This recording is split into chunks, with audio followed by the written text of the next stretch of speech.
दोस्तों, आज की वीडियो में हम समझेंगे कि क्रिया के आध्यात्मिक अनुशासन। प्रथम है मौन, द्वितीय है अनुशासन, तृतीय है वैराग्य, चतुर्थी है वर्तमान और पंचम है शांति। आध्यात्मिक अनुशासन की प्रथम प्रक्रिया मौन है, अर्थात मनुष्य अपने शरीर में भौतिक रूप से और आंतरिक रूप से मौन होने की सिद्धि को प्राप्त करे।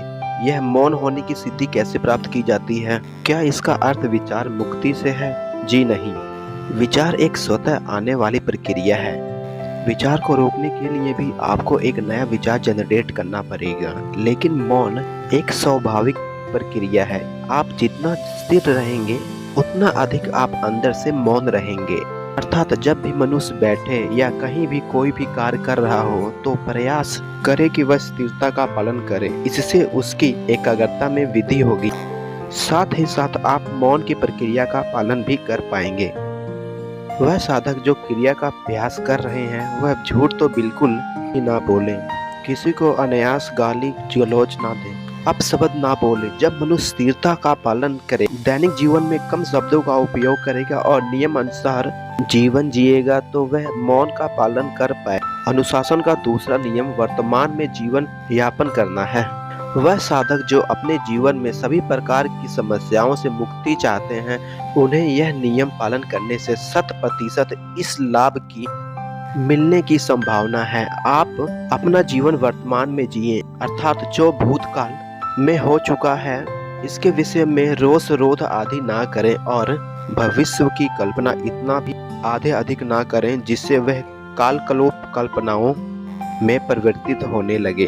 वह मनुष्य जो बहुत ज्यादा भूतकाल के विश्व में सोचता है और वह मनुष्य जो भविष्य के विश्व में सोचता रहता है, वह कभी ना कभी वर्तमान के समय का नाश कर रहा है। इसलिए जब भी मनुष्य जीवन यापन करे, प्रयास करे कि वह वर्तमान में ही रहे। और वर्तमान में कैसे रहे? अपने भूमध्य पर ध्यान केंद्रित करके। भूमध्य पे केंद्रित ध्यान सदैव मनुष्य को सत्य की ओर ले जाता है। वह भ्रम में नहीं पड़ता है। उसके द्वारा लिए गए निर्णय कभी भ्रमित नहीं करते हैं। अगला नियम स्वतः अनुशासन का है। अनुशासन किस प्रकार से है? समय का अनुशासन, आहार का, अभ्यास का। समय का अनुशासन किस प्रकार से है कि एक जो दिनचर्या बनानी है उसमें पूर्ण रूप से बनाएं, उसमें बार बार परिवर्तन ना लाएं। क्रिया का जो अभ्यास है, जब उसका समय शुरू में निर्धारित आप करते हैं तो शरीर उसके लिए तैयार होने लगता है। बार बार समय से परिवर्तन करने में क्रिया का अभ्यास करने से मनुष्य का मस्तिष्क उचाट होने लगता है।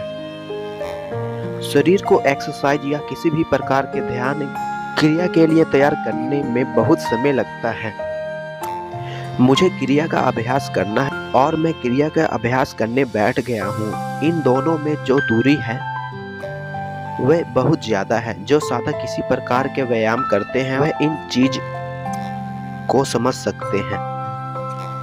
अब इसके बाद जो है आहार है मनुष्य का, वह प्रयास करे कि निरोग आहार के अनुसार ही लिया जाए। होता क्या है, जब मनुष्य क्रिया का अभ्यास लंबे समय तक करते हैं तो वह समझ पाते हैं कि इस प्रकार का आहार इस शरीर के लिए उचित है और किस प्रकार का आहार शरीर के लिए अनुचित है। अभ्यास जब भी करें तो यह प्रयास करें उस समय आपके आसपास में किसी भी प्रकार का इलेक्ट्रॉनिक उपकरण ना हो, मोबाइल आदि, क्योंकि वह भी एक प्रकार का अनुशासन ही है। प्रयास करें कि खुद को इन चीजों से दूर रखें। अगला अनुशासन नियम है वैराग्य। वैराग्य किस चीज से लेना है वह समझना अत्यंत आवश्यक है। राग, द्वेष, अहंकार, जाति का अभिमान, धर्म का अभिमान आदि आदि चीजें, अमीर गरीब, इन सब चीजों से आपको वैराग्य लेना आवश्यक है। जब तक आप सबको एक समान नहीं समझेंगे, आप में अहंकार की भावना बनी रहेगी। हर एक चीज से राग द्वेष करते रहेंगे। आहार में राग द्वेष, यह अच्छा नहीं बुरा है।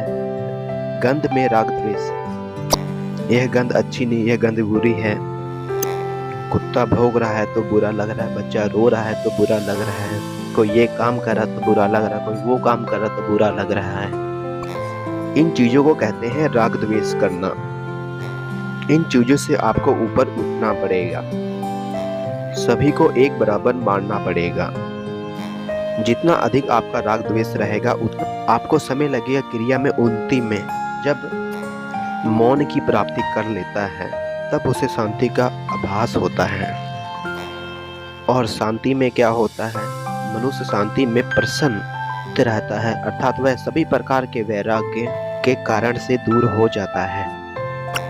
नियमों के पालन स्वतः उसके अंदर आ जाता है।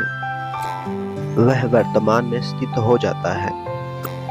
जब सभी प्रकार के आध्यात्मिक अनुशासन का मनुष्य पालन करता है तब उसे जिस चीज की प्राप्ति होती है उसे शांति कहते हैं।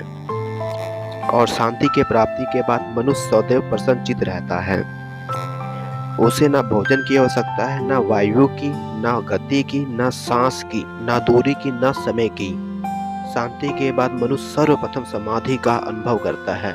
उठते बैठते चलते फिरते हर समय वह समाधि को अपनाता है और स्वयं में इतना ज्यादा एकाग्र हो जाता है, उसे स्वयं के अंदर अपने अंदर ही प्रकृति का दर्शन होता है।